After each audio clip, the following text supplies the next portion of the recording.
مانتا تھا، وہ کہتا تھا کہ میں اللہ کو نہیں مانتا، وہ کہتا تھا کہ دنیا میں جو نظام چل رہا ہے وہ انسانوں کی وجہ سے چل رہا ہے، اللہ کی وجہ سے نہیں چل رہا، دنیا میں جو ترقی کا کام ہو رہا ہے وہ انسانوں کی وجہ سے ہو رہا ہے، اللہ کی وجہ سے نہیں ہو رہا۔ تو وہ شخص امام ابو حنیفہ رحمۃ اللہ علیہ کے پاس آیا اور کہا کہ حضرت میں اللہ کو نہیں مانتا، اس بات پر میرے ساتھ مناظرہ کرو، اگر آپ نے ثابت کر دیا کہ اللہ ہے، موجود ہے، تو میں مسلمان ہو جاؤں گا۔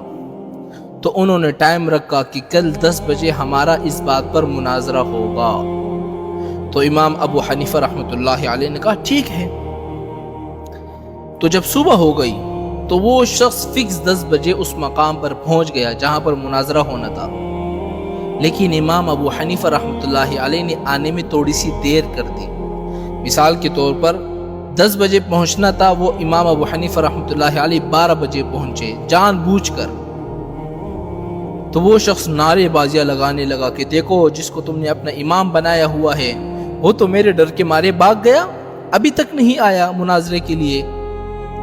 تو تھوڑی دیر کے بعد امام ابو حنیفہ رحمۃ اللہ علیہ پہنچ گئے۔ تو اس شخص نے کہا کہ امام صاحب آپ اتنے لیٹ کیوں ہو گئے؟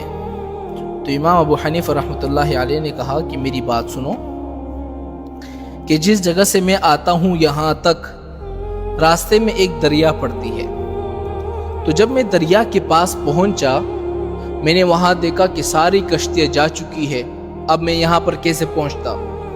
تو میں نے اللہ سے دعائیں کی، اللہ کے سامنے گڑ گڑایا، اللہ کے سامنے رویا۔ تو پھر میں نے کیا دیکھا کہ ایک درخت خود بخود کٹ رہا ہے، خود بخود کشتی کی شکل اختیار کر رہا ہے، خود بخود میرے سامنے کشتی تیار ہو رہی ہے، میخیں لگ رہے ہیں اور ایک کشتی کی شکل میں تیار ہو کر میرے سامنے آ گئی۔ تو میں اس میں بیٹھ کر پھر یہاں پہنچ گیا۔ تو وہ شخص کہنے لگا کہ یہ تو پاگل نہیں ہو گیا، ایسا بھی ہو سکتا ہے کہ ایک درخت خود بخود کٹ جائے، خود بخود کشتی کی شکل اختیار کر لے، خود بخود اس پہ میخیں لگتے رہے، خود بخود آپ کے سامنے آ جائے، یہ سے ہو سکتا ہے؟ تو امام ابو حنیفہ رحمۃ اللہ علیہ نے فرمایا کہ جب یہ چیز نہیں ہو سکتی تو مجھے یہ بتاؤ کہ دنیا کا نظام کیا خود بخود چل پڑا؟ اس کو بھی بنانے والا کوئی ہے نا۔ تو وہ شخص بالکل لاجواب ہو گیا، چپ ہو گیا۔ تو شخص نے کہا کہ امام صاحب چلو میں آپ کی یہ بات مان لیتا ہوں، مجھے یہ بتاؤ کہ اللہ اس وقت کہاں پر ہے؟ تو امام ابو حنیفہ رحمۃ اللہ علیہ نے فرمایا ٹھیک ہے میں بات کو ثابت کرتا ہوں کہ اللہ اس وقت کہاں پر ہے، میں بتاتا ہوں۔ آپ نے فرمایا کہ ایک دودھ کا کٹورا منگواؤ۔ دودھ کا کٹورا منگوایا گیا۔ تو امام صاحب نے فرمایا کہ اس دودھ کے اندر آپ کو مکھن نظر آ رہا ہے؟ مکھن؟ تو اس نے کہا کہ امام صاحب مکھن تو نظر نہیں آ رہا، البتہ اگر ہم اس کو تیار کریں گے، اس کو بروئیں گے، پھر اس سے مکھن نکلے گا۔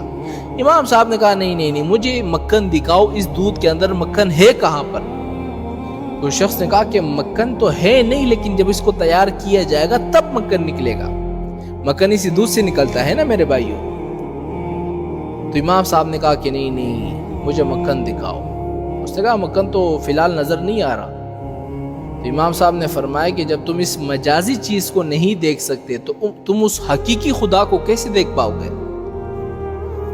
وہ شخص بالکل چپ ہو گیا، لاجواب ہو گیا۔ تو شخص نے ایک پھر سوال کیا، چلو آخری سوال امام صاحب، پھر اس کے بعد میں مسلمان ہو جاتا ہوں، اللہ کا رخ اس وقت کہاں پر ہے؟ تو امام صاحب نے فرمایا کہ چلو ایک موم بتی منگواؤ۔ موم بتی منگوائی گئی، آپ نے فرمایا اس کو جلاؤ۔ جب جلائی گئی تو امام صاحب نے فرمایا کہ اس کی روشنی کس طرف ہے؟ جب موم بتی کو بندہ چلاتا ہے تو چاروں طرف روشنی ہو جاتی ہے نا۔ تو شخص نے کہا روشنی تو چاروں طرف ہے۔ تو امام صاحب نے فرمایا کہ اسی طرح بس اللہ بھی ہر جگہ موجود ہے، ہر جگہ دیکھ رہا ہے۔